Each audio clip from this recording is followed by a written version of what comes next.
wassalatu wassalamu ala asrafil anbiya'i wal mursalin wa ala alihi wa ashabihi ajma'in.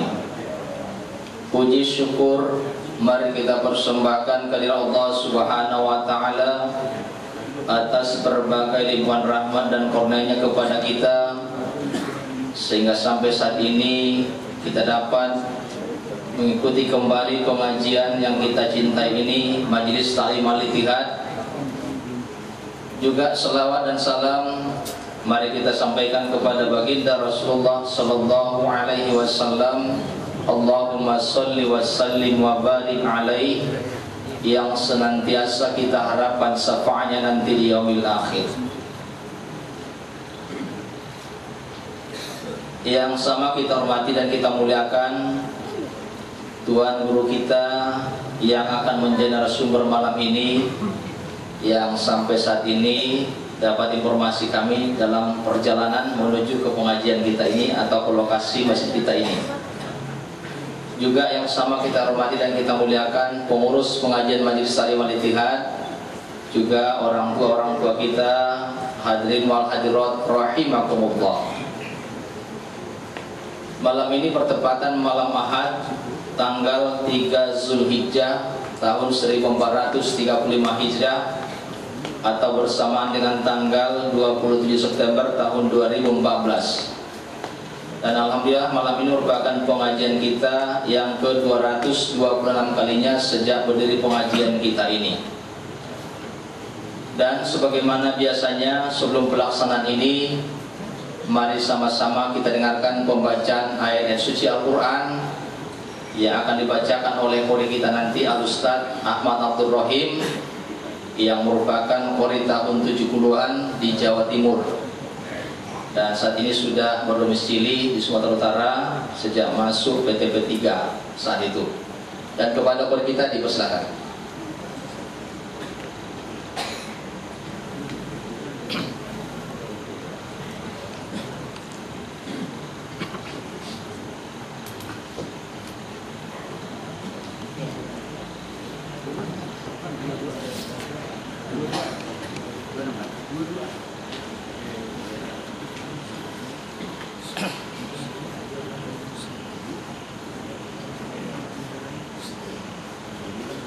Assalamualaikum warahmatullahi wabarakatuh.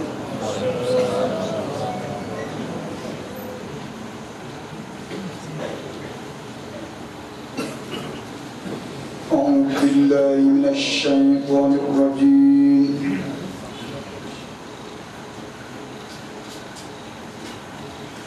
Bismillahirrahmanirrahim.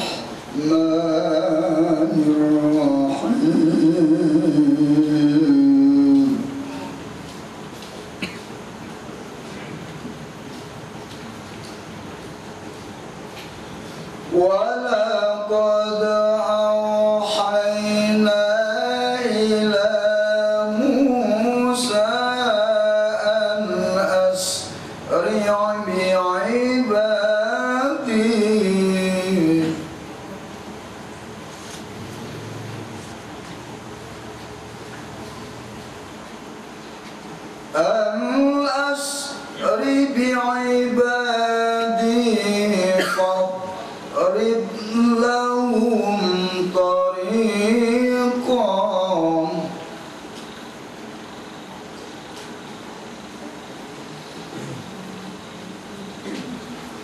فاضرب لهم طريقا في البحر يبسا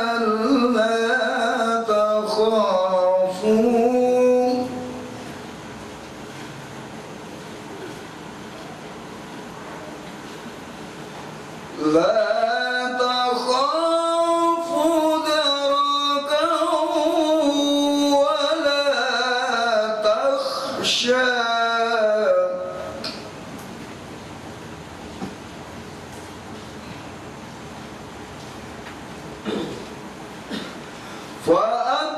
فأتبعهم فرعون بجنوده فغشيهم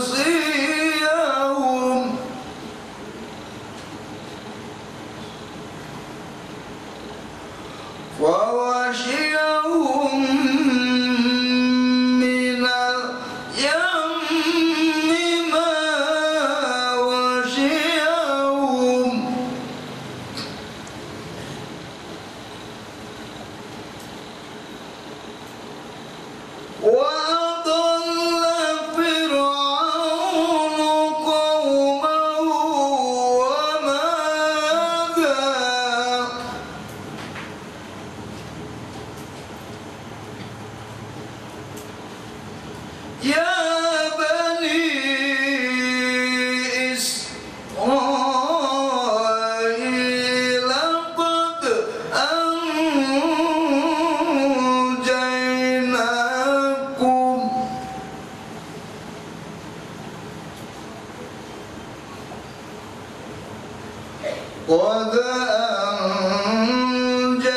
anjaynakum min aduwikum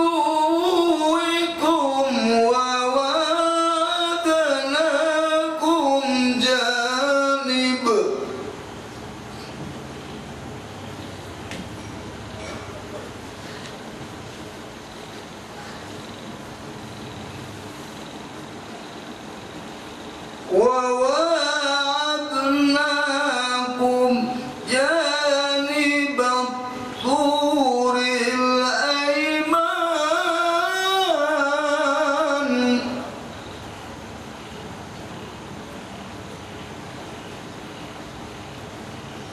wa wa'adnakum janibat turil ayman wa nazzalna alaykum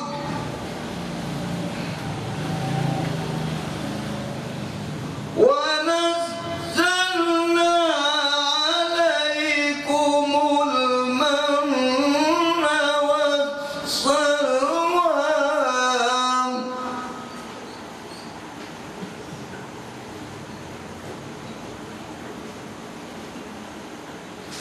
كلوا من طيبات ما رزقناكم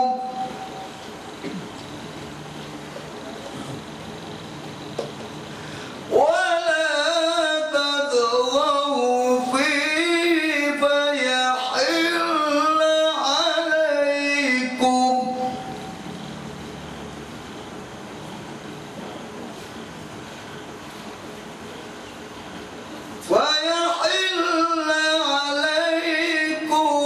غضبي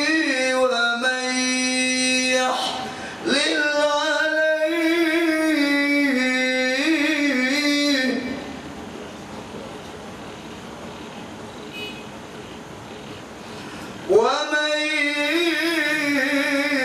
يحلل عليه غضبي فقد هوى صدق الله العظيم. Assalamualaikum warahmatullahi wabarakatuh.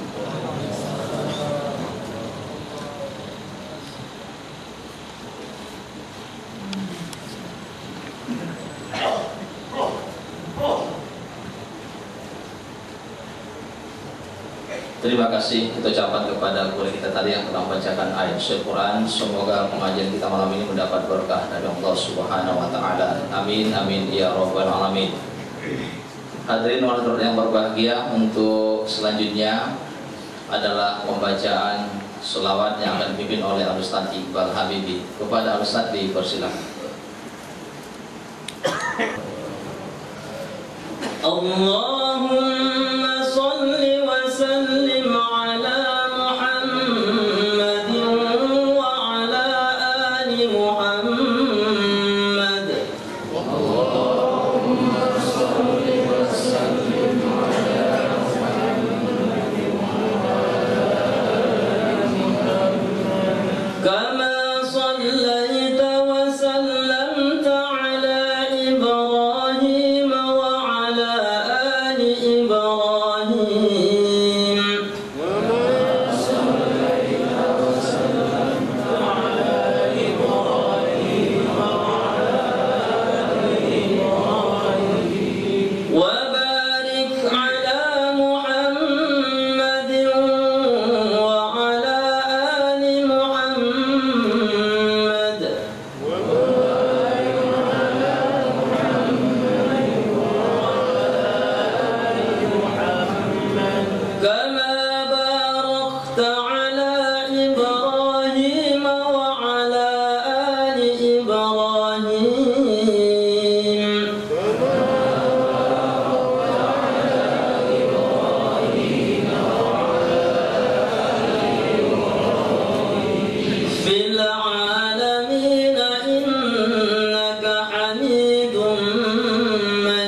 اللهم صل وسلم على سيدنا محمد.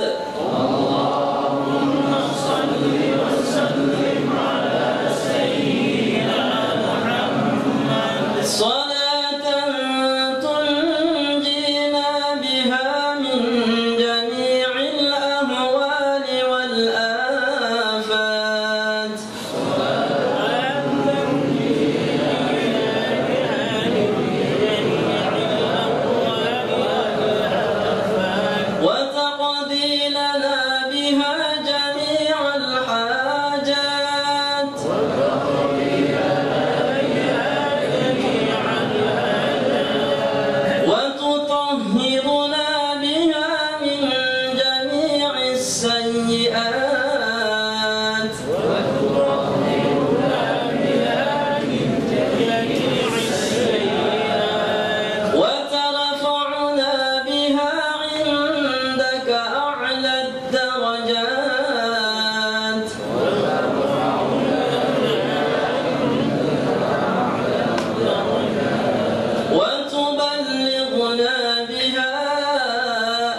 وترياق الأغيار ومفتاح باب اليسار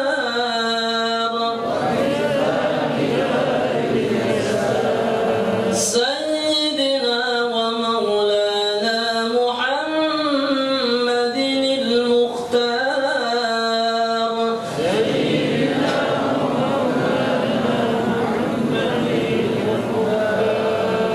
وآله الأطهار وأصحابه الأخيار عدد نعم الله وإفضاله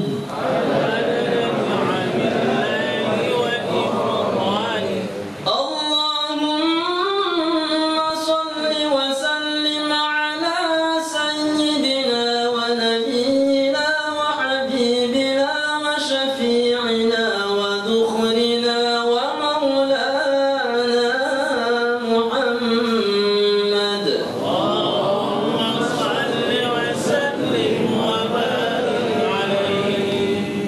السلام عليكم ورحمة الله وبركاته.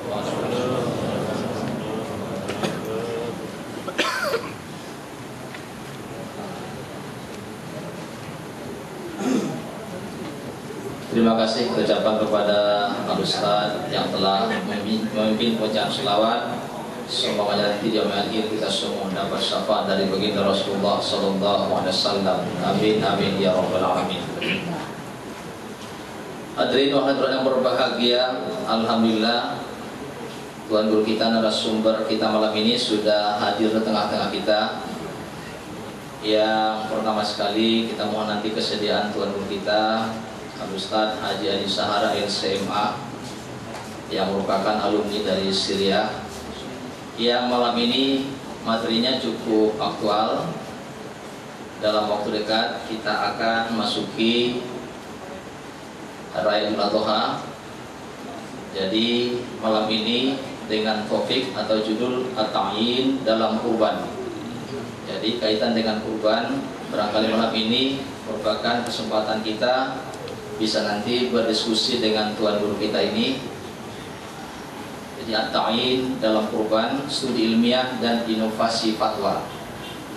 Dan untuk lebih jelasnya, mari sama-sama kita dengarkan, kita simak penjelasan materi yang akan disampaikan oleh Tuan Guru kita.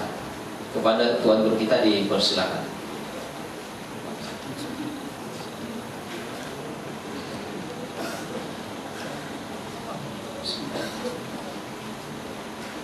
Assalamualaikum warahmatullahi wabarakatuh.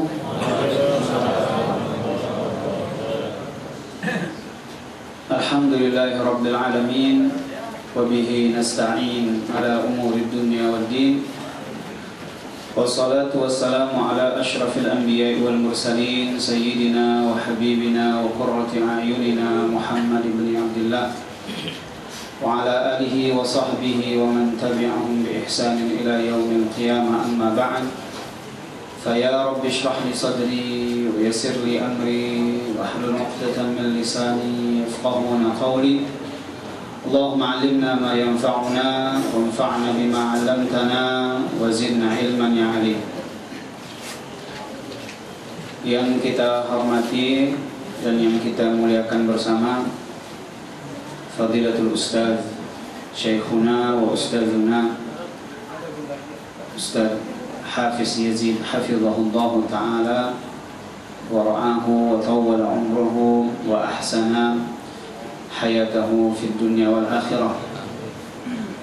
Yang saya hormati, yang kita hormati bersama tuan-tuan guru yang hadir pada malam hari ini, semua hadirin dan hadirat yang dirahmati oleh Allah Subhanahu wa ta'ala.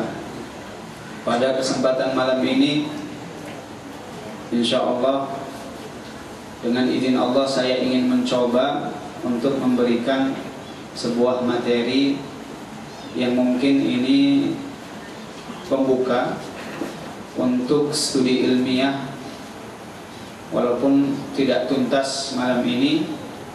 bagi pakar-pakar, bagi ulama-ulama yang mungkin permasalahan ini agak sedikit membeli dan agak sedikit sulit. Jadi tema yang akan diangkat adalah at-ta'yin dalam kurban. Ta'yin ini penentuan dalam kurban. Seperti contohnya, kalau seorang membawa kurbannya, kemudian ditanya, ini sapi mau dibawa kemana Pak? Oh, ini mau dikurbankan. Atau ini kambing mau saya jadikan kurban. Ini hukumnya gimana?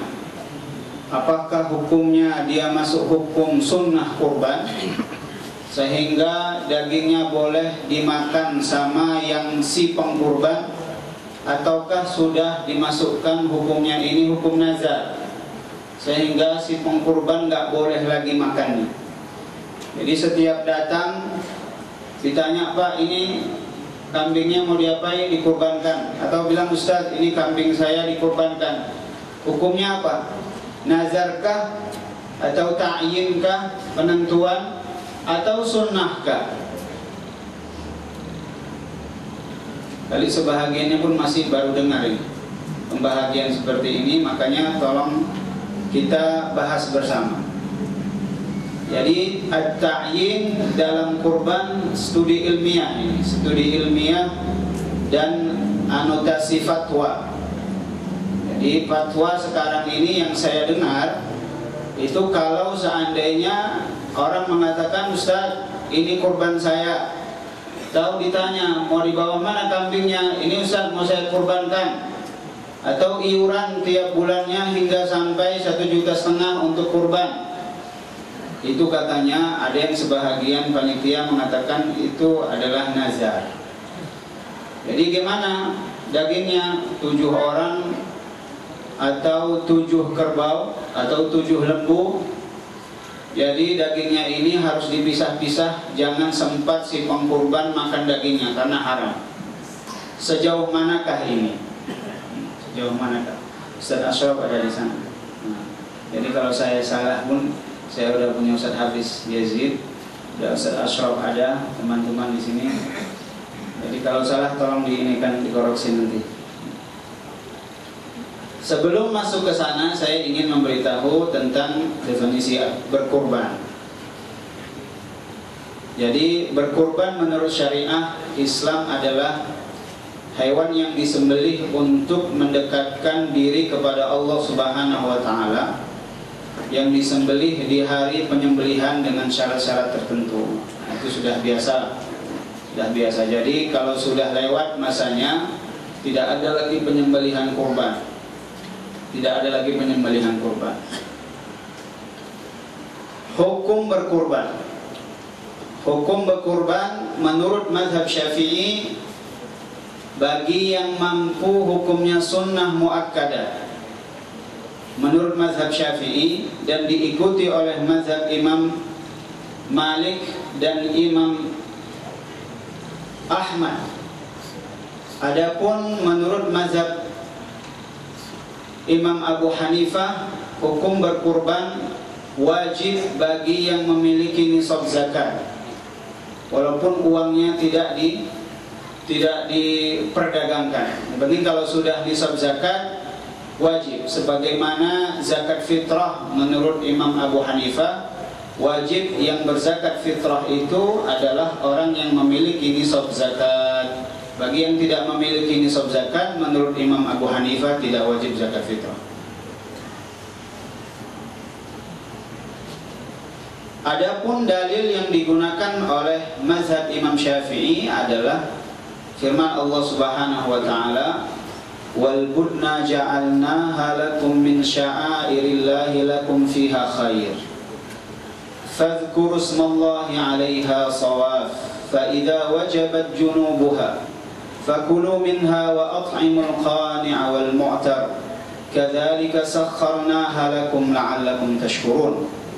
Dan telah kami jadikan untuk kamu unta-unta itu sebahagian dari syiar Allah. Jadi kurban itu untuk syiar.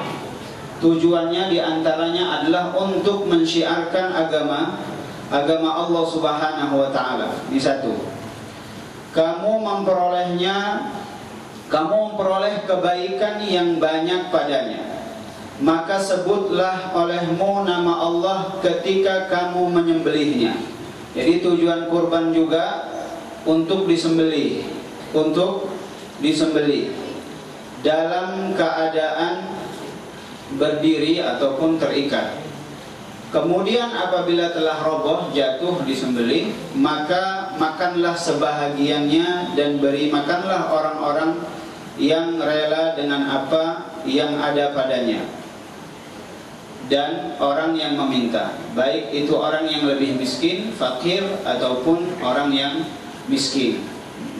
Demikianlah kami telah menundukkan unta-unta itu kepada kamu, mudah-mudahan kamu bersyukur. Adapun dari hadis Rasulullah SAW yang diriwayatkan oleh Imam Ahmad adalah, man wajada sa'atan falam yudahhi fala yaqrabanna musallana. Siapa yang memiliki uang yang lebih maka tidak berkurban, maka janganlah ia mendekati musala kami. Jadi nggak ada pelit dalam Islam. Jadi ini juga menunjukkan bahwasannya tujuan berkurban itu untuk disembelih sebagai syair Allah, mensyiarkan agama Allah Subhanahu wa Ta'ala. Nasnya ini sharih, sangat jelas.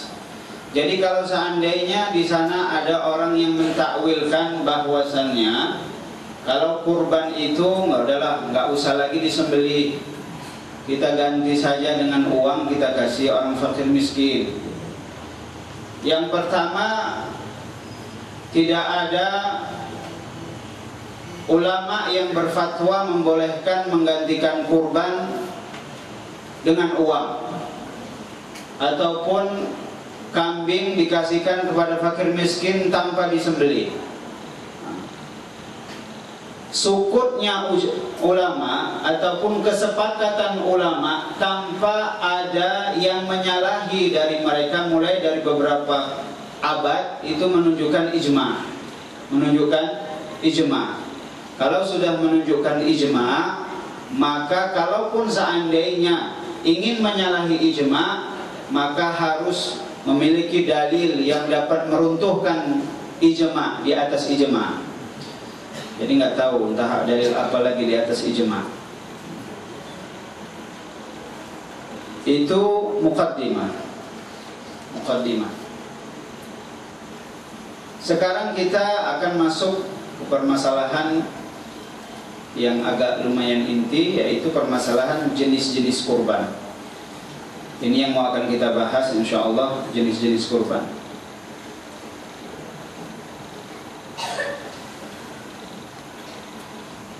Kurban itu terbagi kepada tiga macam. Kurban sunnah, kurban, atau kita jadikan dua, kurban sunnah dan kurban wajib. Kurban sunnah dan kurban wajib. Kemudian kurban wajib ini dibagi lagi menjadi dua, yaitu kurban nazar dan kurban ta'yin. Permasalahan kita nanti yang di terakhir, permasalahan kurban ta'yin. Kalau kurban nazar, kalau kurban sunnah itu sudah populer dan ma'ruf, semuanya kita tahu. Sedangkan kurban nazar itu kalau seandainya orang memiliki iltizam, dalam arti mewajibkan dirinya dengan mengatakan, demi Allah aku wajibkan untuk berkurban, lillahi alayya an udahhi bihadzal syad, demi Allah saya wajibkan atas diri saya untuk berkurban dengan menyembelih ni kambing. Atau enggak perlu disebutkan, yang penting dia niatkan berkurban. Itu nazar. Nah, nazar karena sudah pakai lafaz lillahi alayya. Atau enggak perlu pakai Allah, wajib atasku untuk berkurban. Itu hukumnya hukum nazar. Kalau hukumnya hukum sunnah tadi, itu boleh dimakan dagingnya, boleh dimakan dan wajib disedekahkan walaupun sedikit. Jadi sedekahnya itu wajib tapi sedikit, atau disedekahkan semua, dia cuman hanya makan sedikit. Yang penting harus dikeluarkan sedekahnya. Lebih baik afdalnya hanya mengambil beberapa potong daging untuk mengambil barokahnya, yang lain disedekahkan. Kemudian kalau hukum nazar kurban, maka tidak boleh dimakan dagingnya, tidak boleh dimakan, apalagi dijual atau disewakan. Ya, sekarang sudah ada mulai mensewakan ini. Permasalahan ketiga yang wajib adalah permasalahan kurban ta'yin. Ini permasalahan kurban ta'yin. Kalau di kitab-kitab al-mutaakhirin, permasalahan kurban ta'yin ini sering digunakan lafaz. Kalau kita buka I'anatul Talibin, Tuhfatul Muhtaj, kalau kita buka Nihayah, kalau kita buka Raudhah, ataupun kita buka Al-Majmu', kemudian kita buka Al-Bajuri, bukan yang lain yang mutaakhirin, itu selalu menggunakan ja'altu hadhihi syata udhiyatan. Saya menjadikan kambing ini sebagai kurban. Itu mereka katakan ini sighahnya sighah ta'yin, lafaznya lafaz ta'yin, yaitu menentukan ini kurban saya jadikan, atau ini kambing sapi saya jadikan sebagai kurban. Atau dia mengatakan ini kambing jadi kurban. Ada beberapa kambing dia 10, bilang ini kambing satu ini insya Allah jadi kurban. Itu ta'yin. Ta'yin di mutaakhirin Syafi'iyah, nanti saya akan sebutkan referensinya. Itu dihukumkan seperti hukum nazar. Dihukumkan seperti hukum nazar. Jadi sebahagian panitia begitu. Karena referensinya memang buku mutaakhirin Syafi'iyah, maka sebahagian panitia kurban kalau ditanya, Pak, ini mau dikurbankan? Iya, masuklah nazar. Dibawa lagi, mau kemana Pak ini kambing? Ini mau saya kurbankan, masuklah nazar. Nanti sudah, jadi bagaimana Ustaz supaya ini jadi sunnah? Sebahagian fuqaha Syafi'iyah nggak mau jawab. Kenapa dia sangka ini orang supaya aku nggak makan dagingnya ini? Karena setiap saya bilang ini kurban, itu jadi wajib. Dan itu hukumnya hukum nazar. Dan itu yang ada di buku-buku Syafi'iyah secara zahirnya seperti itu. Secara zahirnya nanti insya Allah kita akan baca satu persatu secara zahirnya. Jadi kadang-kadang sebahagian yang paham masalah ini kalau ditanya mau berkurban nggak mau jawab dia. Bahkan dia bilang, kamu pintar-pintar ya supaya saya nggak makan daging kurban. Jadi diam saja dia. Atau bilang, dengan isyaratnya saja. Jadi memang dari gambaran memang nampak lucu, tapi itulah secara zahir yang dipahami oleh sebahagian yang membaca buku mutaakhirin Syafi'iyah. Jadi panitia juga yang repot ini. Kalau semuanya yang masuk nazar, jadi disembelih, ini daging satu pulang, 7 orang ini satu. Kalau ada 10, 11, pokoknya yang 7 orang ini nggak boleh makan dagingnya, dicari, diputar gitu dagingnya. Memang itu kenyataan saya pada waktu dengar itu, ya memang begitu yang kita dapati daripada zahir buku mutaakhirin Syafi'iyah. Contohnya, ini saya ambil contohnya dari buku Syekh Shihabuddin Ibnu Hajar Al-Haythami dalam kitabnya Tuhfatul Muhtaj, halaman 323, jilid 4,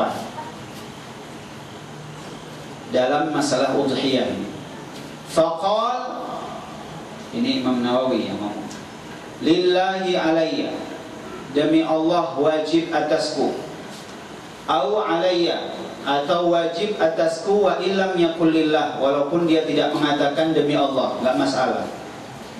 Kama yu'lamu min kalamihi fin nazar, sebagaimana diketahui perkataannya di nazar, permasalahan nazar. An udahhi bihadza, wajib atasku demi Allah untuk menyembelih kambing ini, sapi ini.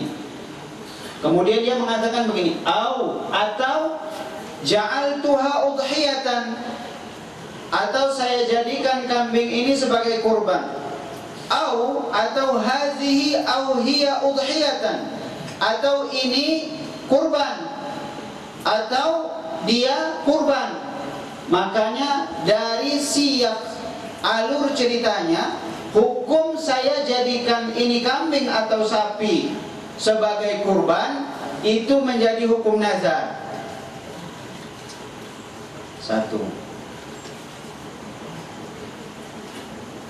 Syekh Abu Bakar bin Sayyid Muhammad Syattah. Siapa ini? Ad-Dimyati. Siapa Ad-Dimyati? Dalam kitabnya yang sangat populer, I'anatul Talibin, syarah daripada Fathul Mu'in, katanya qauluhu aw qala ja'altuha, perkataan Imam Romli dalam Kanzur Raghibin Al-Mahalliyah. Qala ja'altuha, perkataan saya jadikan dia.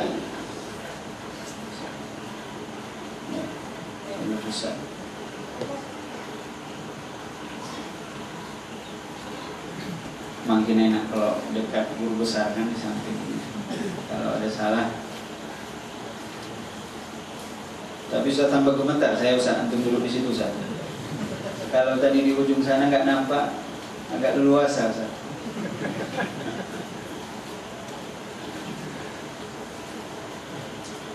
Au qala ja'altuha, atau dia mengatakan aku menjadikan sapi atau kambing ini sebagai udhiyah, korban. Itu wabil ja'lil mazkur yata'ayyanu zabhuha, dengan perkataan aku jadikan sapi atau kambing ini sebagai kurban, itu sudah tertentu penyembelihannya, li'annahu bimanzilatin nazar, karena yang demikian itu sudah kedudukannya sama seperti nazar. Ini kalau disebutkan di dalam kitab Mughnil Muhtaj punya Syekh Al-Khatib Asy-Syarbini, halaman 4, halaman 384, juzuk yang keempat. Dia mengatakan sama seperti di atas. Kemudian kalau kita lihat di Hasyiah Al-Bajuri ala Matan Abi Syuja, dia mengatakan wa qawluhu minal manzura, perkataan si Syekh Abu Syuja mengatakan minal manzura, perkataannya termasuk daripada nazar, yaitu haqiqatan au hukman. Jadi terbagi kepada dua. Perkataan nazar itu terbagi kepada dua. Ada yang hakiki lafaznya, ada yang hukmi lafaznya. Yang hakiki itu lafaznya kama law qala lillahi alayya an udahhi bihadza. Yang hakiki itu lafaznya adalah demi Allah, wajib atasku untuk berkurban dengan sapi atau kambing ini. Au hukman, atau hukmi, dengan perkataannya kama law qala hadhihi udhiyatun, ini kurban. Au ja'altu hadhihi udhiyatan, atau saya jadikan yang ini, sapi kambing ini, sebagai kurban. Fahadhihi wajibatun bil ja'li, maka yang demikian ini wajib dengan perkataannya aku jadikan. Lakinnaha fi hukmil manzurah, tetapi dia dalam hukum manzur, nazar. Jadi jelas bahwasannya buku-buku yang mutaakhirin itu perkataan ja'altuha, saya jadikan ini kambing saya sebagai kurban, sapi saya sebagai kurban, itu hukumnya sama dengan posisi hukum nazar. Jadi nggak boleh dimakan. Itu mutaakhirin. Tapi kalau ini analisa saya pada waktu saya mendengar, jadi dibongkari semua buku itu di rumah. Walaupun cuma ada beberapa buku, beda dengan Ustaz Hafiz kan. Tapi mana tahu Ustaz Hafiz nanti ada ini lagi buku yang baru, kita akan konsultasi. Jadi sebelum saya mengomentari masalah ini ada beberapa hal yang saya perlu jelaskan. Jadi kan secara zahir teksnya itu seperti itu. Secara zahir teksnya seperti itu. Jadi pertanyaannya adalah, kita kan bagikan nazar itu, bagikan kurban itu menjadi 3. Sunnah, kemudian wajib. Wajib terbagi 2. Wajib nazar dan wajib ta'yin, ditentukan. Jadi saya bilang mutaakhirin ta'yin yang menentukan ini, yang ditentukan ini, perkataan saya jadikan ini, itu termasuk hukum nazar sebagaimana teks yang kita baca tadi. Setelah saya, karena bingung juga ini permasalahannya. Permasalahannya bagaimana pula kalau seandainya orang Medan ngomong, Ustaz ini saya kambing mau saya jadikan mau buat kurban jadi nazar. Kemudian ditanya, ini mau dikurbankan? Iya, ini mau dikurbankan jadi nazar. Jadi kan sulit juga ini. Jadi oleh karena itu saya buka buku-buku yang berkaitan dengan masalah ini. Di antaranya adalah buku permasalahan nazar dulu. Saya buka bab nazar, kitabun nazar. Sebenarnya inti daripada nazar itu apa sih? Sehingga kenapa kok lafaz ja'altuha, saya jadikan ini kambing, ini sapi sebagai kurban, langsung dimasukkan ke dalam hukum nazar. Padahal nazar itu kan sighahnya, lafaznya sudah jelas, yaitu lillahi alayya, demi Allah wajib atasku. Baru itu lafaz nazar yang sharih, yang sangat jelas. Tapi kenapa ja'altuha hadhihi syar atau ja'altu hadhihi syar udhiyatan, saya jadikan kambing ini sebagai kurban, dimasukkan ke dalam hukum nazar?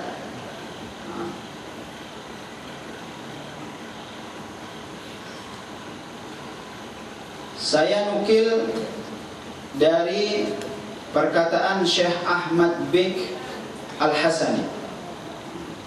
Syekh Ahmad Bik Al-Hasani ini adalah termasuk murajjih mutaakhirin mazhab Syafi'i. Mutaakhirin mazhab Syafi'i setelah Ibnu Hajar dan ke bawah, yang kira-kira 100 tahun. Dia tufiya ini 1322. Asalnya dari Mesir, meninggal juga di Mesir, tetapi tinggalnya di Damaskus, Ashraf. Dan dia memiliki sebuah buku namanya Al-Qaulul Waddah fi anna, ini judulnya, ini masih maktub lagi, masih teks apanya, belum lagi dicetak buku. Al-Qaulul Waddah fi anna al-akla min al-udhiyatil muayyanati bil ja'li minhu sunnah wa minhu mubah. Luar biasa. Dan beliau ini memiliki syarah daripada kitab Al-Um Imam Syafi'i yang baru selesai kitab ibadat. Dan itu makhtut, kalau makhtutat di Azhar kalau tidak salah. Itu kira-kira baru bahagian ibadatnya, tetapi sudah sampai 24 atau 27 jilid menyarahkan Al-Um. Dan itu belum dicetak sampai sekarang. Jadi Syekh Ahmad Bik Al-Hasani dia mengatakan walam yakul ahadun, tidak pernah seorang pun mengatakan anna jumlata ja'altu hadhihi udhiyatan tasruhu an takuna sighatan nadri min ghairi iltizam. Tidak ada seorang pun mengatakan dari ulama Syafi'i yang telah dia buka bukunya bahwasannya perkataan saya jadikan ini kambing atau ini sapi kurban sebagai kurban itu bisa untuk dijadikan lafaz nazar min ghairi iltizam, tanpa di sana ada iltizam, itu kewajiban. Tiba-tiba orang mengatakan ini saya jadikan kurban saya ini nazar, atau ini sapi saya jadikan kurban, ini sapi saya jadikan kurban, langsung hukumnya hukum nazar. Karena lafaznya saja tidak mengandung lafaz nazar. Kalau lafaz nazar yang sharih itu sudah jelas lillahi alayya atau alayya, wajib atasku. Jadi Syekh juga mengatakan tidak ada dalam buku-buku Syafi'iyah. Kalau kita buka, alhamdulillah juga saya sudah buka. Yang saya ada di rumah itu diantaranya adalah Nihayatul Matlab, kemudian saya punya juga Al-Khulasah, kemudian Al-Wasid, Al-Wajiz punyanya Imam Al-Ghazali, saya juga punya Al-Majmu', kemudian Ar-Rawdah, Rawdatul Talibin, Tuhfah, kemudian buka Qulyubi, I'anah, kemudian Mughnil Muhtaj. Itu memang tidak ada satu kitab ini pun menyantumkan kata ja'altu hadhil udhiyati hadhihi syati udhiyatan, menyantumkan kata saya jadikan ini kambing atau sapi sebagai kurban. Itu sighah nazar yang sharih dan tidak disebutkan sekaligus sharih atau tidak sharih. Itu tidak ada, dan itu dikuatkan oleh Syekh. Bukan dikuatkan ya, dia dulu sudah membuka, kemudian saya ingin yakinkan diri saya untuk masalah tersebut.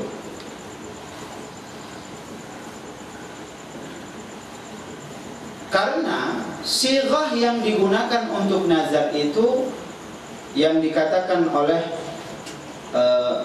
Imam Ibnu Hajar Al-Haythami dalam kitabnya Tuhfatul Muhtaj, itu dia mengatakan wasighatu, yakni nazar, lafzun au kitabatun au isyaratu akhras tadullu au tush'iru bil iltizam.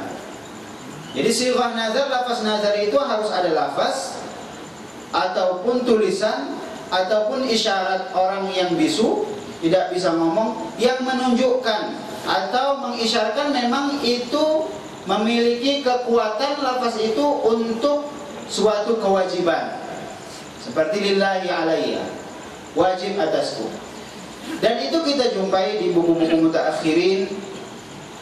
Bahkan kalau kita lihat buku Syekh Ad-Dimyati di I'anatul Talibin, dia mengatakan wa syartun fi sighah, syarat dalam sighah nazar itu adalah lafaz yang merasakan menunjukkan lafaz kewajiban tadi. Kemudian dia mengatakan maka fala yasihhu an-nazar, enggak sah nazar bin niyah, dengan niat, wala bima yush'iru bil iltizam, maka tidak sah nazar dengan lafaz yang tidak menunjukkan bahwasannya lafaz itu adalah suatu kewajiban, iltizam. Ka'af'alu hadza, seperti saya melakukan ini, saya menyembelih ini, atau bisa dikembangkan ini kurbanku, atau ini saya jadikan kurban. Itu kan tidak ada. Apalagi bahasa kita, bahasa Medan, yang adatnya, urufnya itu berbeda dengan lafaz Arab sendiri.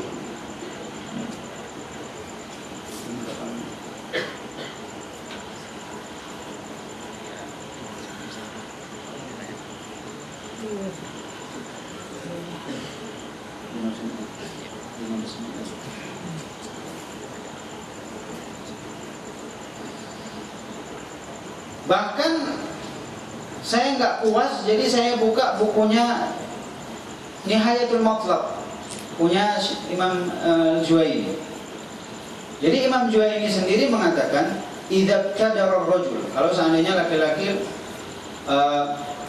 langsung ngomong ja'altu hadhihi syat dhahiyah, aku jadikan kambing ini sebagai kurban. Dia bilang wa ma asy'arat bil tizamin fi dhimmah. Jadi lafaz ini saja tidak menunjukkan suatu kewajiban yang harus ia tunaikan. Wa hadza muttafaqun alaihi. Ini muttafaq di antara ulama bahwasanya lafaz ini tidak menunjukkan bahwasanya lafaz ini suatu kewajiban. Itu di dalam kitab Nihayatul Matlab juzuk 18 halaman 186 dan 201, bisa dilihat nanti.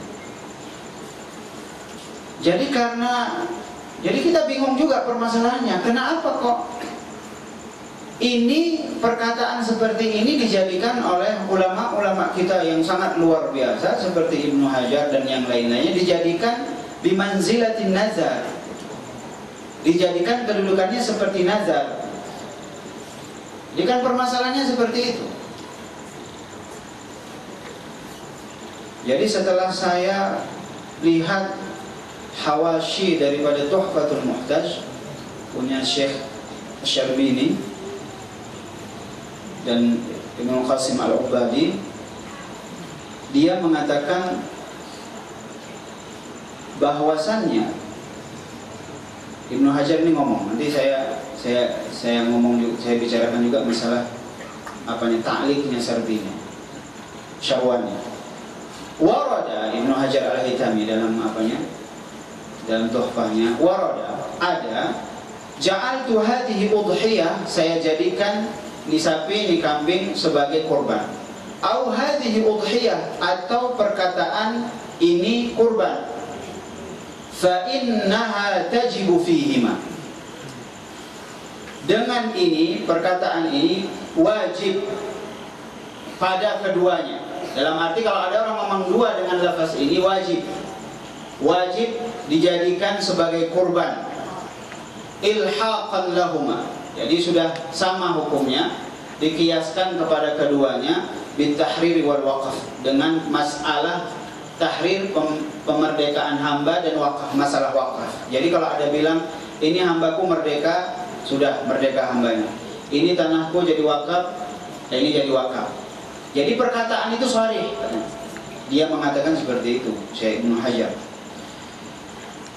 Kemudian saya lihat hasyiyahnya Syarwani, dia mengatakan begini, fa innaha tajibu fihima, sesungguhnya perkataan Ibnu Hajar wajib pada lafaz yang kedua ini, katakan ma'a annahuma, di perkataan si Syarwani, ma'a annahuma laysata binazrin, bahwasannya walaupun wajib perkataan ini, tapi perkataan ini bukanlah perkataan nazar. Jadi saya baca terus bawahnya, kan makin asik ini, lihat itu. Kok bisa begini begitu? Dia rupanya mengatakan begini. Wa qala aydan, Syarwani mengatakan juga, yambaghi ayyakuna mahalluhu ma lam yuqsad aw yaqsid al-ikhbar. Jadi perkataan ini, perkataan ja'altuha udhiyatan, saya jadikan sapi atau kambing ini sebagai udhiyah, atau ini adalah kurban, itu kalau seandainya yang ngomong itu tidak bermaksud itu insya, tetapi maksudnya ikhbar, atau maksudnya adalah ikhbar, tidak insya. Apa itu ikhbar dan insya? Jadi ikhbar dan insya itu adalah lafaz nazar. Insya itu adalah lafaz nazar. Kalau belajar nahu kita ada namanya insya. Insya itu belajar balaghah, ada insya, jumlah insya'iyah, ada jumlah khabariyah. Kalau jumlah insya'iyah itu ada amr, ada nahi, ada tahdid, ada doa, ada tamanni. Kalau khabariyah itu selain daripada itu. Jadi insya'iyah maksudnya adalah kalau seandainya dia mengatakan ja'altuha hadhihi udhiyah, saya jadikan ini sebagai udhiyah, kurban, atau ini kurban, kalau seandainya niatnya itu insya, dalam arti niatnya wajib atas saya, atau demi Allah saya jadikan ini sapi atau kambing ini sebagai kurban. Kalau seandainya maksudnya ikhbar, hanya memberitahu bahwasanya ini saya jadikan sapi korban, atau Ustaz ini korban saya, gitu. Itu maka tidaklah dijadikan sebagai nazar. Ini Syarwani. Luar biasa ulama yang memahami apanya, ulama yang lain. Dan itu dikuatkan oleh Syekh Said Umar Al-Bisri. Saya menukil ini dari Bughyatul Mustarsyidin. Bughyatul Mustarsyidin dalam halaman 209 itu sama penjelasannya sebagaimana penjelasan Imam Syarwani. Dia mengatakan benar, bisa itu dijadikan nazar, tetapi dengan syarat kalau seandainya dia itu niatnya niat insya, bukan niat ikhbar. Bukan hanya memberitahu saja, tetapi memang diniatkan dalam hatinya itu sebagai lillahi alayya. Bahkan Ibnu Hajar dalam Tuhfahnya itu dia mengatakan seperti ini. Fama yaqa'u fihi katsirun minal ammah. Sebahagian orang awam ini akan mengalami permasalahan, yaitu annahum yashtaruna udhiyatahum, mereka beli korban min awaili sana, dari awal-awal tahun. Wa kullu man sa'alahum anha, setiap orang yang mau tanya kenapa beli kurban, beli kambing, sapi, yaquluna hadhihi udhiyah, ini untuk kurban. Jahilina bima yatarattabu ala dzalik. Dia enggak tahu kalau seandainya dengan lafaz yang zahir begitu, itu membuat perkataannya itu sebagai nazar. Kata Ibnu Hajar, hada muskil. Ini problem ini. Bagaimana ammah, orang awam yang nggak tahu bahwa kurban, bahwa ini Ustaz ini mau kurban, ini mau, dia nggak tahu permasalahan yang pelik seperti ini di antara ulama. Tiba-tiba dihukumkan ini Wak, punya Wak ini nazar ini, karena Wak ngomong hadiri udhiyah, ini korban. Jadi permasalahan seperti ini, orang awam tiba-tiba kena hukum nazar, nggak boleh memakan dagingnya gara-gara dia ngomong ini sebagai kurban. Atau Wah ini jadi Ustaz, ini saya jadikan kurban. Dia Ibnu Hajar sendiri muskil katanya. Ini problem ini kok bisa seperti ini. Kemudian dia menukil perkataan Imam Azra'i. Dia mengatakan kalamul Azra'i yufhimu qabula iradatihi annahu sayatatawwa'u bil udhiyati minha. Imam Azra'i dia bilang mungkin perkataan Imam Azra'i ini memahamkan perkataannya, dipahamkan perkataan bahwasannya kita dapat menerima sesuai dengan niatnya. Tergantung niatnya. Tadi niatnya khobar, memberitahu, atau niatnya memang nazar. Imam Azra'i begitu juga mengatakan.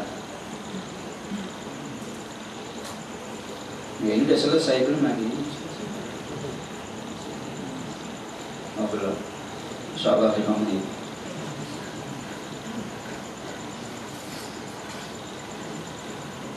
Kemudian saya coba lagi cari di buku-buku yang lain. Rupanya permasalahan ini pun sudah dibahas oleh Imam Al-Mutawalli di dalam kitab Rawdatul Talibin punya Imam Nawawi. Dia menyebutkan bahwasannya di dalam masalah nazar pula ini permasalahan, bukan masalah udhiyah, permasalahan nazar. Di dalam kitab Imam Mutawalli At-Tatimah, dia mengatakan perkataan yang tanpa ada lillahi alayya, wajib demi Allah wajib atasku, tetapi perkataannya sebagai khobar saja. Seperti ini buku saya jadikan sedekah, ini contohnya, jangan pula nanti ini saya sedekah pula kan nazar. Ini buku sedekah, atau ini buku untuk talabul ilmi, gitu kan. Itu perkataan yang seperti itu, in kana al-mafhumu min al-lafzi fi hurfihi ma'na an-nazar aw nawahu fa huwa kama law qala lillahi alayya an atasaddaq. Jadi dia mengatakan bisa perkataan ini saya jadikan kambing korban, atau ini Ustaz kambing saya jadikan korban, itu kambing saya jadi korban. Bisa dijadikan itu arti nazar. Hukumnya seperti hukum nazar kalau seandainya dalam uruf mereka, ada percakapan mereka itu memang lafaz nazar. Atau nawahu, atau dia meniatkannya. Jadi perkataan ja'al tuha ini jadikan kambing saya jadikan kurban atau ini kurban, itu kinayah rupanya seperti tolak. Kinayah. Kalau tolak kan kinayah juga memerlukan niat. Ini baru permasalahan mazhab Syafi'i. Masalah mazhab Syafi'i. Kemudian saya akan potong langsung saja. Permasalahan yang lain adalah, kalaulah seandainya kita jadikan orang yang ngomong, Ustaz Medan ini korban saya, kambing saya. Ustaz, ini kambing si fulan mau dijadikan nazar. Semua perkataan yang ada Ustaz nih kambing saya jadikan korban, itu jadikan udhiyah, itu berabi juga memang. Susah. Karena apa, panitianya juga susah, yang mau kurban susah ngomongnya gitu. Kalau sudah paham seperti ini, susah ngomongnya gitu. Jadi gimana mau ngomong coba? Ditulis saja lah. Nah.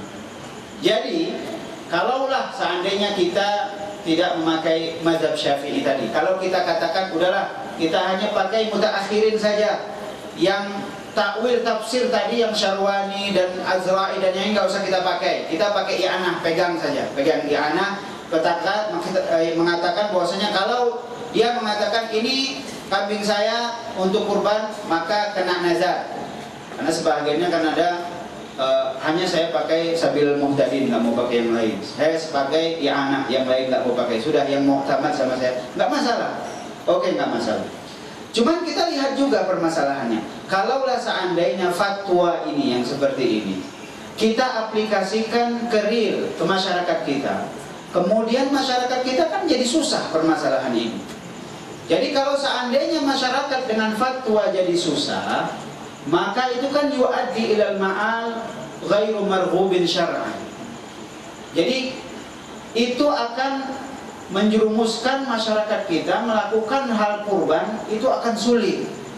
Padahal syariat Islamiyah itu berdiri di atas yang mudah. Rasulullah mengatakan yassiru wa la tu'assiru, mudahkanlah jangan susahkan, basyiru wa la tunaffiru, kabar gembira jangan kabar yang menakutkan gitu. Supaya orang mudah dalam menjalankan syariat, nggak susah. Padahal syariat Islam dibangun di atas itu qaidatul ammah, kaidah ammah. Kenapa kita pada waktu musafir boleh qasar? Kenapa kita pada waktu sakit boleh berbuka pada bulan Ramadan? Kenapa? Karena taisir, kemudahan. Jadi kalau seandainya fatwa yang kita keluarkan membuat sulit untuk ammah, maka kaidahnya harus pakai kaidah ammah juga, yaitu kaidah jangan mempersulit. Kalau seandainya di sana ada mazhab-mazhab yang lain yang mendukung pendapat ini, karena ini kan cuma pendapat Syafi'i saja dalam permasalahan ini.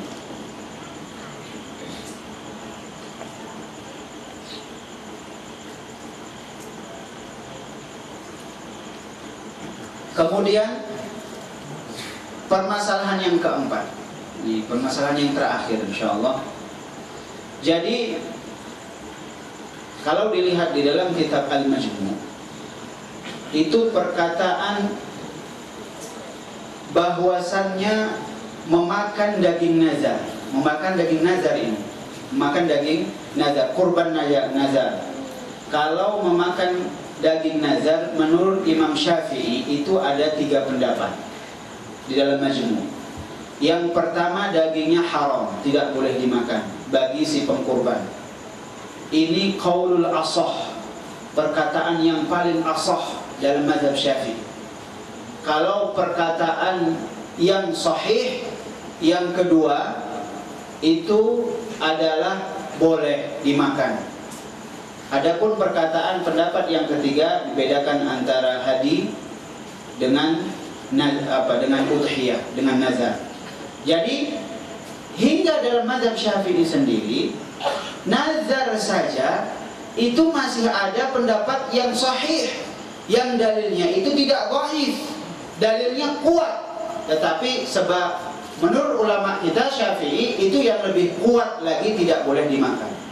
Sedangkan yang agak lebih rendah kekuatannya itu adalah boleh dimakan. Dan ini bukan hanya mazhab Syafi'i, dikuatkan lagi dengan mazhab Maliki dan mazhab Hambali. Mazhab Hambali dan Maliki dalam Mughni Syarhul Kabir ataupun dalam Fiqh Islam wa Adilatuhu, Dr. Wahbah menjelaskan mazhab Imam Ahmad bin Hanbal dan mazhab Maliki sama dengan mazhab sahihnya Imam Syafi'i dalam masalah nazar. Kalau seandainya pun ini kita jadikan nazar, maka lebih baik menurut saya, supaya untuk masyarakat kita tidak susah dalam berkurban, panitia juga tidak susah dalam berkurban. Ini juga masalah ijtihadiyah yang bukan qat'iyah dalam adillah, masih debatable di antara ulama. Maka lebih baik taisir, mudah bagi umat kita mengambil pendapat yang sahih, yang itu dikuatkan oleh mazhab Maliki dan mazhab Hambali.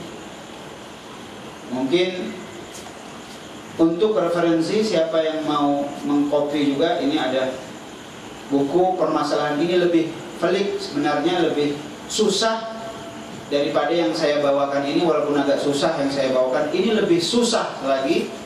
Itu adalah perkataan Syekh Ahmad Bik, nama kitabnya Al-Qawlul Waddah fi anna al-akla min al-udhiyatil muayyanati bil ja'li minhu sunnah wa minhu mubah. Mungkin sampai di sini saja. Terima kasih atas keseriusan, waktu dan simpatinya, catatannya dan segalanya. Mudah-mudahan Allah membalasnya. Kita akan jumpa di akhirat nanti dengan majelis yang mulia ini, termasuk safahat lembaran yang putih insyaallah. Terima kasih. Assalamualaikum warahmatullahi wabarakatuh. Terima kasih ucapan kepada Tuan Guru kita, narasumber yang pertama yang telah mengupas materi tentang masalah kurban sekitar tikam. Dan kepada Tuan Guru kita dipersilakan.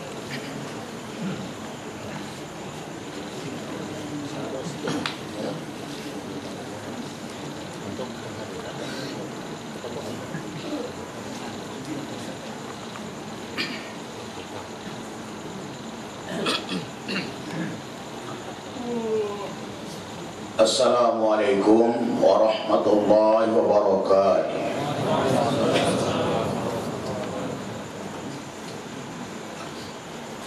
Bismillahirrahmanirrahim. Alhamdulillahi rabbil alamin. Wassalatu wassalamu ala asyrafil anbiya'i wal mursalin wa ala alihi wa sahbihi ajma'in. Subhanaka la ilma lana illa ma 'allamtana innaka antal alimul hakim. Rabbi shrah li sadri wa yassir li amri wahlul 'uqdatam min lisani yafqahu qawli. Allahumma arzuqna fahman nabiyyin wa hifdzal mursalin wa ilhamal malaikatil muqarrabin birahmatika ya arhamar rahimin. Yang kita muliakan, Tuan Guru kita yang telah menyampaikan materinya di hadapan kita bersama, pengurus pengajian Al-Ittihad yang kita muliakan, Tuan-tuan guru, para ustaz yang berhadir pada malam ini yang juga kita muliakan, bapak-bapak, ibu-ibu, hadirin wal hadirat rahimakumullah.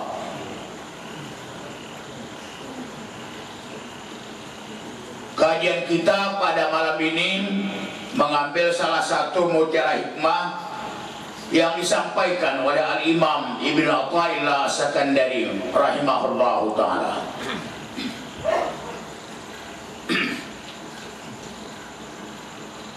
Dalam salah satu hikmahnya, Al-Imam Ibn Athaillah As-Sakandari pernah berkata, la tastaghrib uquwa al-aqdar ma dumta fi hadhihi ad-dar fa innaha ma abrazat illa ma huwa mustahiq wasfiha wa wajibun atiha. Janganlah engkau merasa heran bila terjadi kekeruhan demi kekeruhan selama hidup di dunia ini. Sesungguhnya dunia tidak menampakkan kecuali yang berhak menjadi sifatnya dan keadaan sejatinya. Maksudnya, jangan kita heran, jangan kaget, jangan takjub bila terjadi kekeruhan demi kekeruhan. Karena dunia ini memang tempat keruh.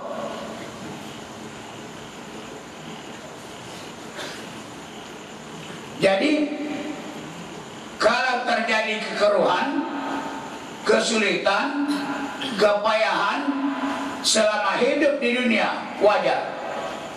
Dunia itu tidak menampakkan kecuali sifat aslinya. Dunia sama dengan susah. Kenapa dijadikan dunia itu susah? Supaya kita jangan cinta dengan dunia ini. Kita juga mengerti, walaupun dikatakan orang sebagai senda gurau, olok-olok, hidup lajang susah, makan sendiri, minum sendiri susah. Sudah punya istri tambah susah. Nah, tidak punya anak susah, banyak anak lebih susah lagi. Nah, itulah sifat dunia. Jadi jangan pernah bermimpi mencari kesenangan di atas dunia ini. Kesenangan yang sejati hanya ada di dalam surga. Namanya dunia, jangan mengeluh. Kenapa? Karena dunia memang susah. Inilah tempat susah. Ini kajinya tidak enak. Susah. Nah, baik. Begitu ucapan Asy-Syaikh Al-Imam Tajuddin Abul Fadl dan Abul Abbas Sayyidi Ahmad bin Muhammad bin Abdul Karim bin Atha bin Athaillah As-Sakandari Al-Maliki Asy-Syadzili. Al-Imam Ibn Athaillah itu bermadzhab Maliki, dan banyak juga ulama tauhid bermadzhab Maliki. Thariqahnya bernama Syadzili dari Al-Imam Abul Hasan Ali Asy-Syadzili, Syadziliyah. Yang saya ketahui di Sumatera Utara ini tidak ada penganut Syadziliyah. Yang ada di sini Naqsyabandiyah ada, Salmaniyah ada, Naqsyabandiyah, Salmaniyah. Syadziliyah jarang, tak pernah pun saya dengar. Keistimewaan thariqah Syadziliyah ini tidak bisa masuk thariqah Syadziliyah kecuali orang berilmu. Kalau tidak punya ilmu tidak bisa. Dan seharusnya masuk thariqat itu begitu, punya ilmu, mahir dia tauhid, mahir dia fiqh, mahir dia tasawuf, baru masuk. Itu thariqat zaman dulu. Contohnya di Besilam. Di Besilam itu baru bisa masuk thariqah bergerak poki. Poki itu sama dengan faqih. Mereka baca kitab namanya Sabilal Muhtadin, baca tauhid, sudah mantap baru buat thariqah. Beda dengan zaman sekarang, tak ada kajinya, masuk thariqah 10 hari masuk langsung khalifah.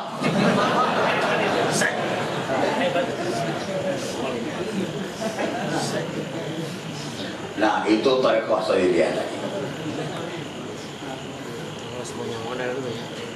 Ya, ada orang mengatakan khalifah, ada mengatakan khalifah. Ada barang betul itu.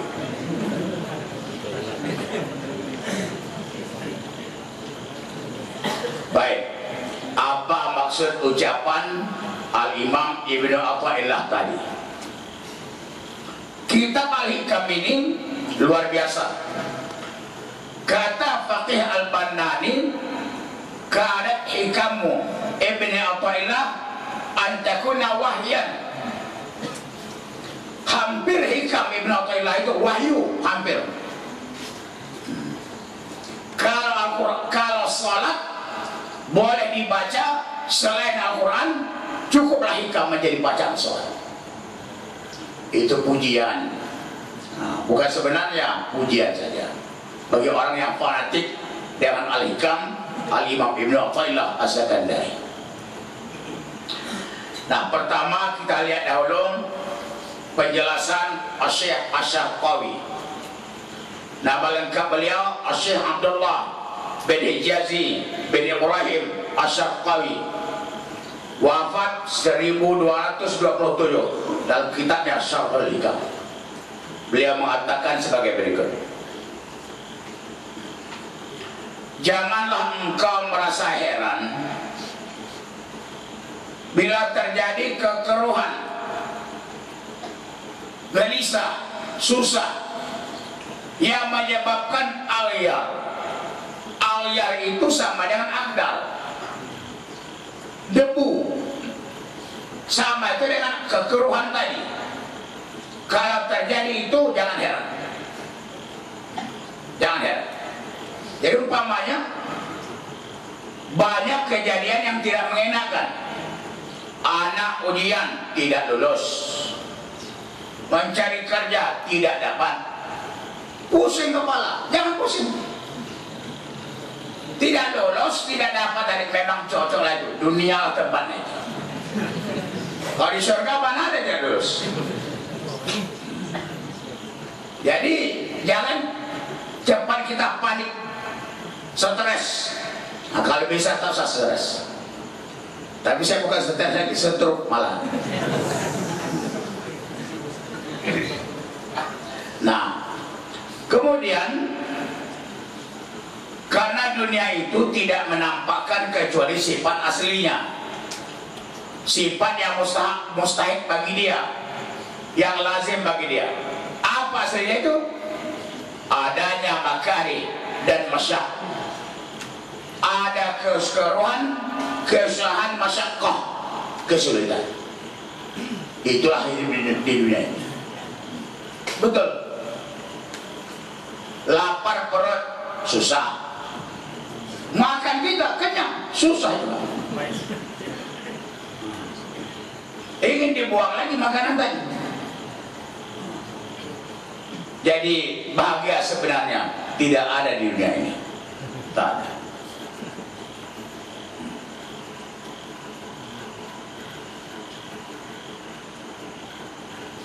Nah, kemudian Al-Imam Ja'far As-Shadiq radhiyallahu anhu. Siapa Ja'far As-Shadiq? Ja'far As-Shadiq, bukan Ja'far, bukan Abu Bakar As-Siddiq. Jadi ada namanya Siddiq, ada namanya Shadiq.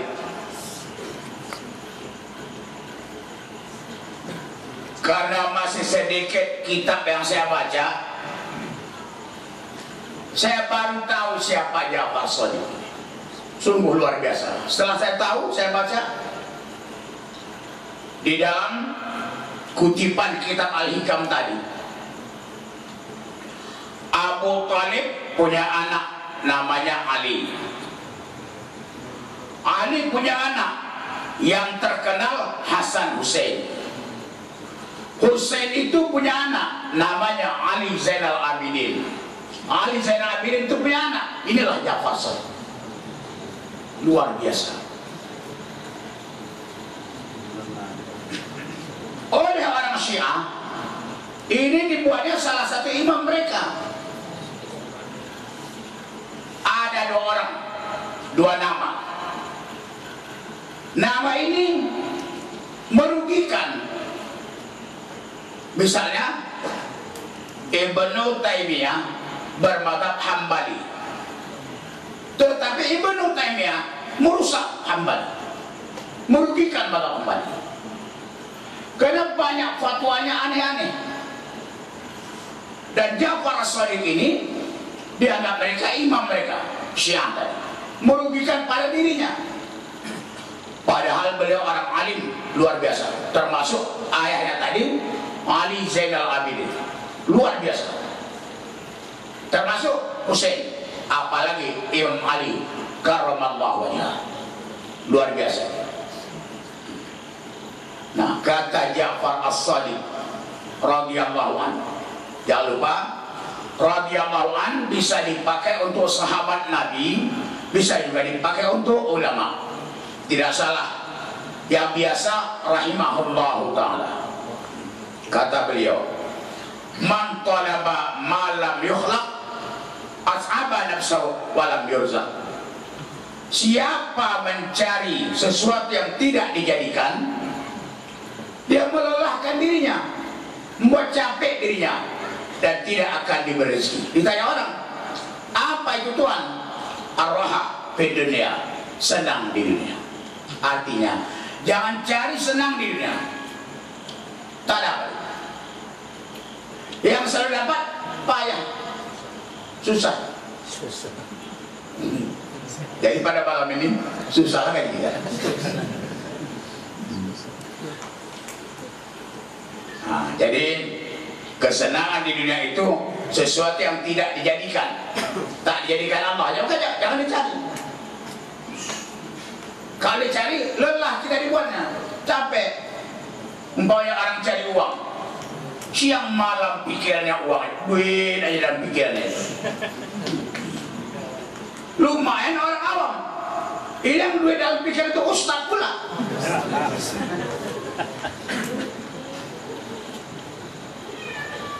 Betul itu?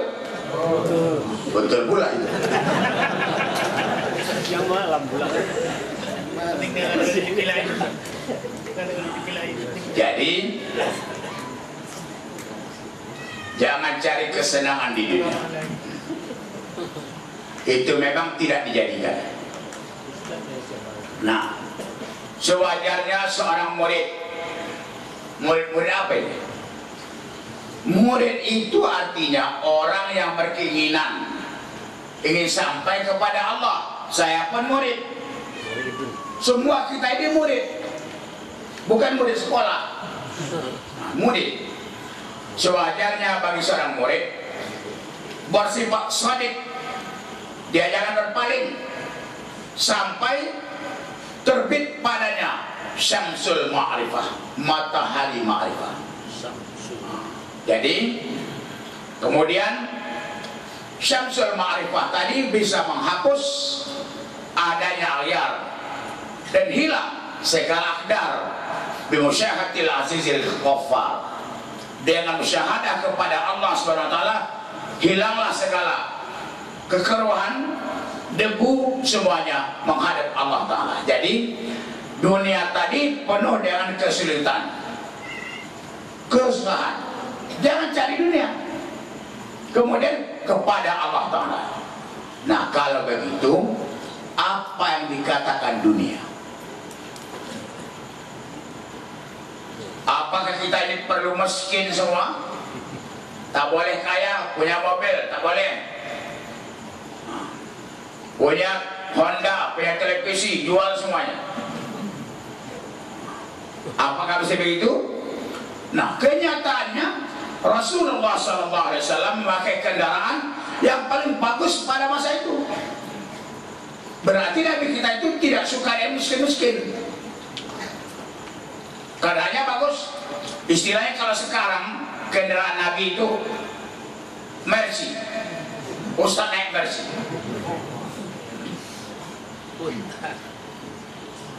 Begitulah.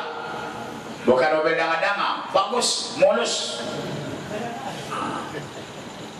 Jadi dunia ini sulit, susah. Jangan cari dunia, kembalilah kepada Allah Ta'ala. Apa yang dikatakan dunia? Menurut Al-Imam Ibn Qayyim Al-Jauziyah yang dikutip oleh Syekh Ihsan bin Muhammad Dahlan Al-Damfis Al-Qadiri, dalam kitab Sirajul Talibin Syarah Minhajul Abidin Al-Imam Al-Ghazali, yang namanya dunia apa saja yang tidak dapat menambah taat kepada Allah itu dunia. Dunia ini kalau tidak dapat menambah taat kepada Allah, dunia. Jadi kalau begitu punya uang banyak belum tentu dunia. Kalau itu diwakafkannya, diinfakkannya, bagus. Kalau tidak ada uang, bagaimana mau haji, membeli pakaian untuk salat dan sebagainya. Nah, jadi yang tidak dipergunakan untuk akhirat itulah dunia. Nah, kalau begitu punya mobil mewah boleh, nah, punya rumah gedongan boleh, orang Islam kaya boleh. Tahu apa? Tapi pandai-pandailah supaya jangan terjerumus kepada kekayaan tadi. Demikian uraian singkat dari Al-Imam Asy-Syarqawi. Nah, berikut kita lihat pula uraian dari Al-Imam Ibnu Abbad, anak orang yang paling abid, Abbad. Jadi kata beliau begini, Allah Ta'ala menjadikan dunia ini sebagai fitnah dan bala. Jadi negeri fitnah ini, negeri bala ini. Tak usah asik kali mencari dunia ini. Sebagaimana sebagian ustaz-ustaz, ustaznya satu, jadwal khutbahnya 5. Kemudian dipilih yang besar itu untuk dia, yang lain pengganti semua. Nah, itu bukan ustaz itu, bukan. Sudah keluar dari jalur, sebentar lagi keluar dari dunia. Jadi dunia ini negeri penuh fitnah, penuh bala. Nah, kemudian bisa juga disempurnakan Allah balasanya di akhirat, bisa juga. Sebagaimana sabda Nabi Sallallahu Alaihi Wasallam mengatakan, banyak perbuatan, banyak amalan berbentuk amalan dunia, tapi dengan bagus niatnya jadah dia amal akhirat. Sebaliknya banyak amalan amal akhirat, tapi karena rusak niatnya jadi dunia.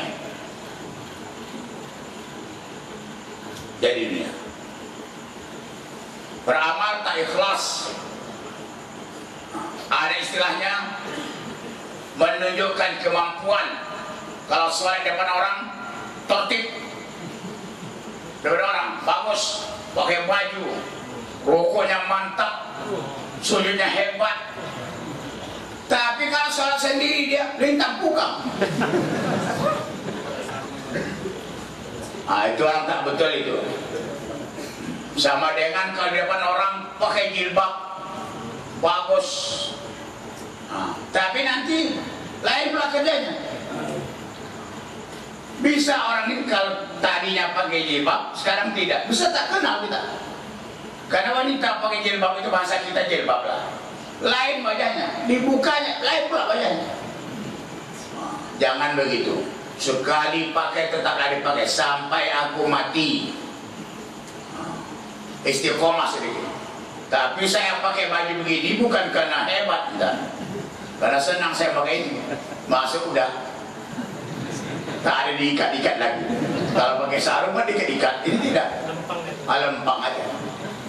Bukan karena sombong, tidak. Merasa kiai kan tidak. Biasa aja. Guru-guru kampung. Allah Ta'ala berfirman, wa nabluukum bisyarri wal khairi fitnah. Kami akan memuji kamu dengan kejahatan dan kebaikan sebagai fitnah. Al-Anbiya 35.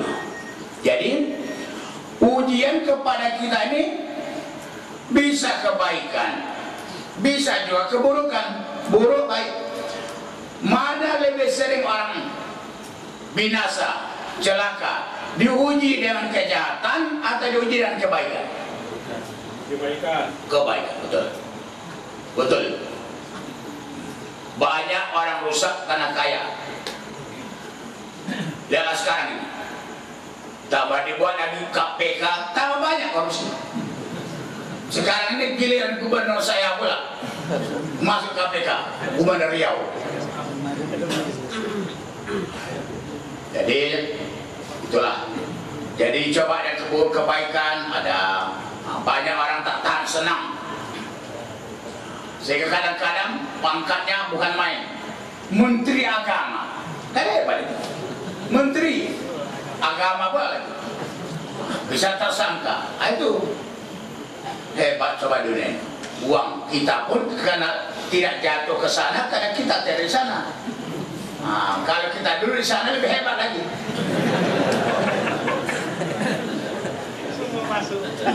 Makanya jangan masuk.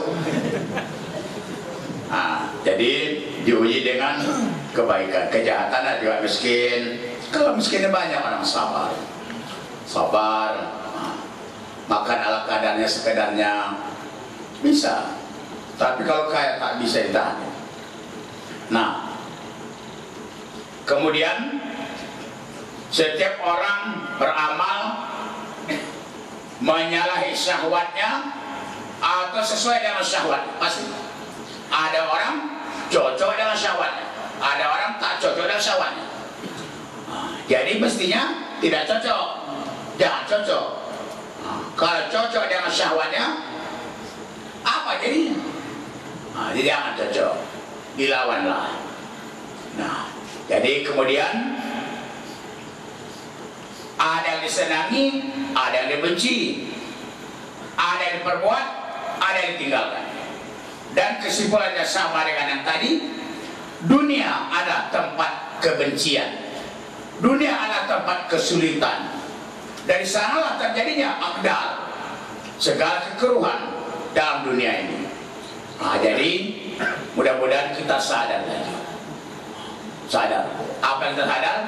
Hidup di dunia ini memang penuh penderitaan, penuh cobaan, penuh dengan kesulitan. Baik.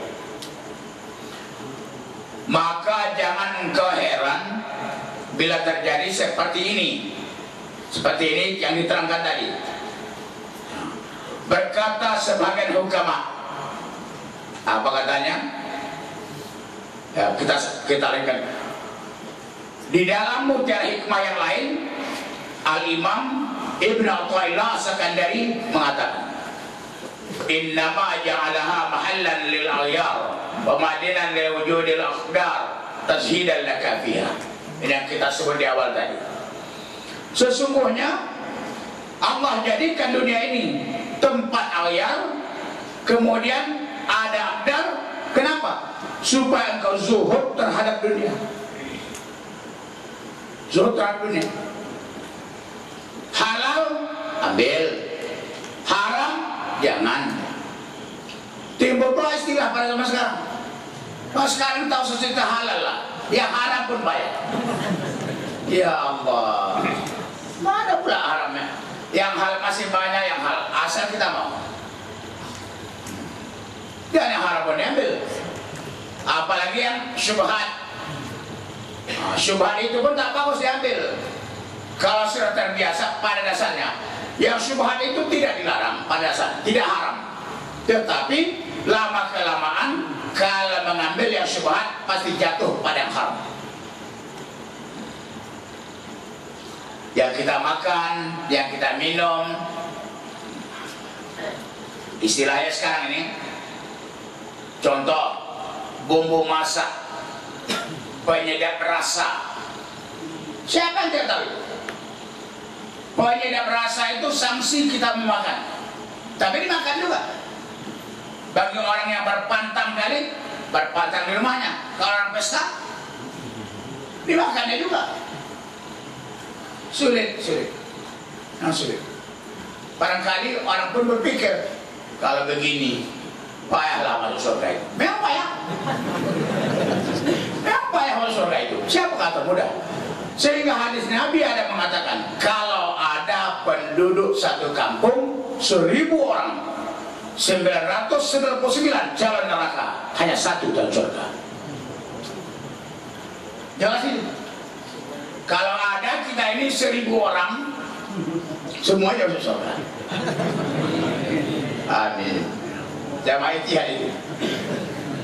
Jadi kalau di kampung itu 1000 orang, cuma satu calon surga, 999 neraka. Mungkin neraka masuk neraka duluan, baru masuk surga. Dia rendam dulu dan neraka itu dibakar. Orang sekarang neraka berdeta takut. Kalau ulama-ulama zaman dahulu diceritakan neraka di depan dia, pingsan. Langsung pingsan, cerita neraka pingsan. Kalau zaman sekarang ada ustadz yang ceramah cerita neraka, ala ustadz yang menakut-nakuti orang aja.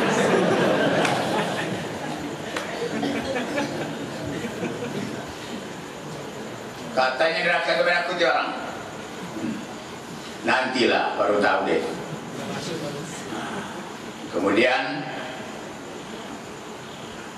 oleh Al-Imam Ibnu Abbad, beliau juga mengutip ucapan dari Ja'far As-Shadiq tadi sama. Man talaba ma lam yukhlaq at'aba nafsahu wa lam yurzaq. Siapa mencari sesuatu yang tidak dijadikan, dia melelahkan dirinya dan tidak akan diberi. Apa itu? Kesenangan dirinya. Sebentar aja senangnya, susah lagi. Itulah. Jadi kalau ada kepayahan, tahu kita memang dunia ini tempat payah. Jangan cari kesenangan, tak ada. Sebagaimana pesan Nabi kepada Ali bin Abi Thalib. Apa kata beliau? Semua derita pasti akan sirna.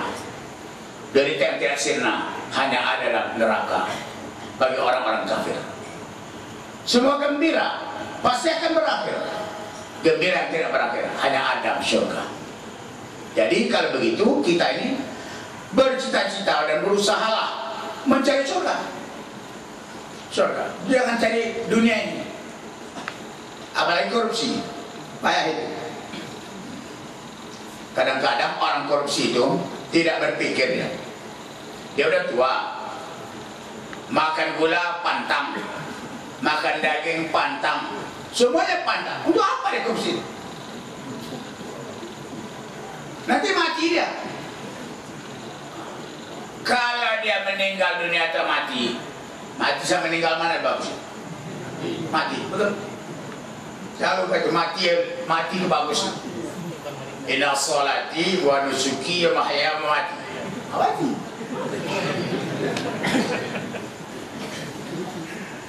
Meninggal.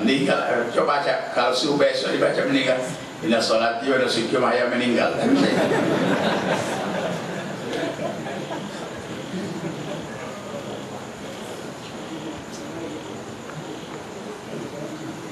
Nah itu tadi pesan Nabi kepada Imam Ali karramallahu wajhahu.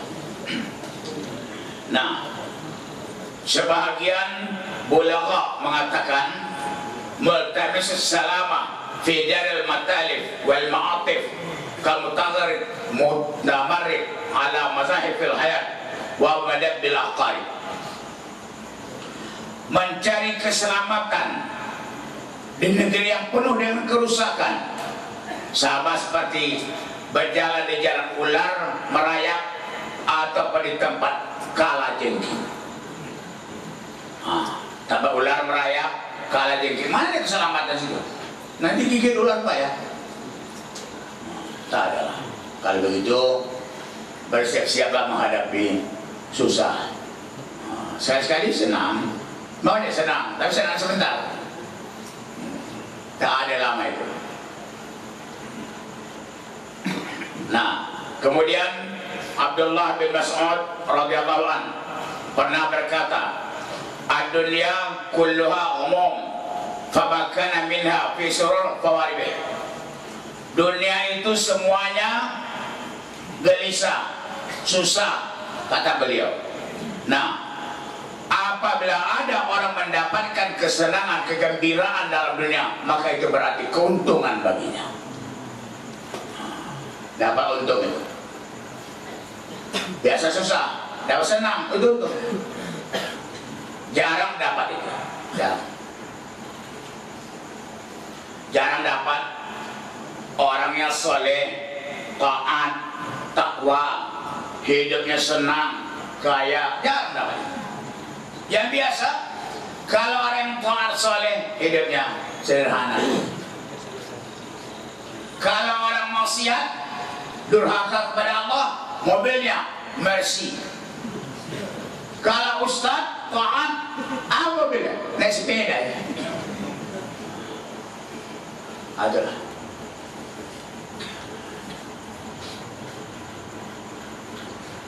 Bisa juga tidak sependapat dengan kaji ini, bisa. Tapi kenyataan nanti lihatlah. Lihat. Jadi orang-orang sekarang pun, misalnya lah, ibu-ibu di pada masjid itu.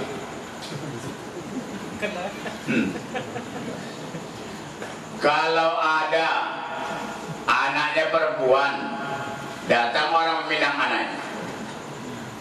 Yang satu meminang mobil Mercy, tapi tak sholat. Yang satu meminang naik sepeda, tapi soleh, guru madrasah Al-Wasliyah.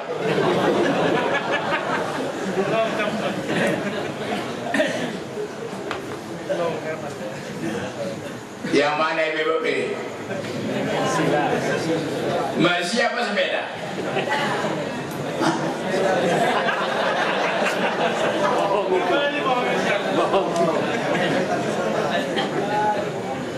Kalau saya Mercy saya pilih.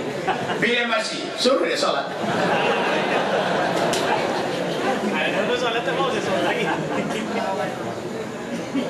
Ya begitulah misalnya pada masa sekarang ini. Kalau orang dulu, zaman dulu, saya ini termasuk orang dulu lah.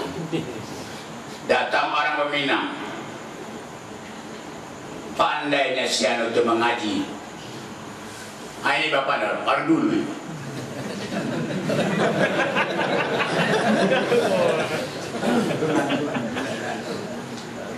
Ada calon pengantin dari mana meminang, dari tebing.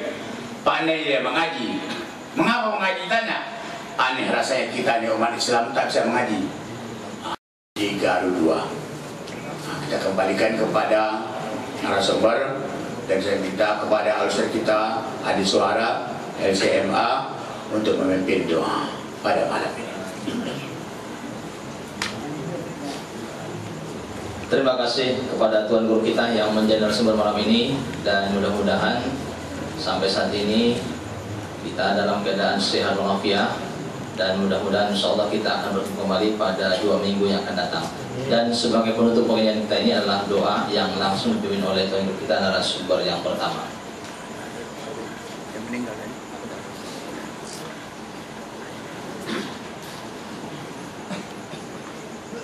Sebelum kita berdoa bersama, Bapak daripada anggota majelis kita tadi memohon doa untuk kita membaca bersama surah Al-Fatihah untuk Ibu Nurmian binti Abdullah, istri beliau, wa ala hadhihi niyyah wa ala kulli niyatin salihah wa li shifaa'i mardal muslimin fi 'alamil islam. Al-Fatihah. A'udzu billahi minasy syaithanir rajim. Bismillahirrahmanirrahim. Alhamdulillahi rabbil alamin. Rahmanir rahim. Maliki yaumiddin. Iyyaka na'budu wa iyyaka nasta'in. Ihdinas siratal mustaqim. Siratal ladzina an'amta 'alaihim ghairil maghdubi 'alaihim waladdallin. Alhamdulillahi rabbil alamin. Wassalatu wassalamu ala ashrafil anbiya'i wal mursalin wa ala alihi wa sahbihi rasulillahi ajma'in. Allahumma salli ala sayyidina Muhammadin salatan tashrahu biha sudurana wa tunawwir biha qulubana wa tuyassir biha umurana wa tusahhih biha ajsadana wa tusawwib biha afkarana bifadlika wa bifadlika ya akramal akramin. Allahumma akrimna wa la tuhinna wa a'tina wa la tahrimna وآثرنا ولا تؤثر علينا وارضنا وارض عنا واستخدمنا ولا تستبدلنا واغفر ذنوبنا وترفع درجاتنا وتحسن أخلاقنا بفضلك يا جواد كريم. اللهم ربنا إنا نسألك علما نافعا وقلبا خاشعا وعملا متقبلا. اللهم إنا نعوذ بك من علم لا ينفع ومن قلب لا يخشع ومن نفس لا تشبع ومن دعوة لا يستجاب لها بفضلك يا أكرم الأكرمين. ربنا آتنا في الدنيا حسنة وفي الآخرة حسنة وقنا عذاب النار. صلى الله على سيدنا محمد النبي الأمي وعلى آله وصحبه وبارك وسلم والحمد لله رب العالمين. Dengan pembacaan doa tadi maka berakhirlah pengajian kita malam ini dan insyaallah kita akan bertemu kembali 2 minggu yang akan datang. Demikian saja. Assalamualaikum warahmatullahi wabarakatuh. Insyaallah, insyaallah.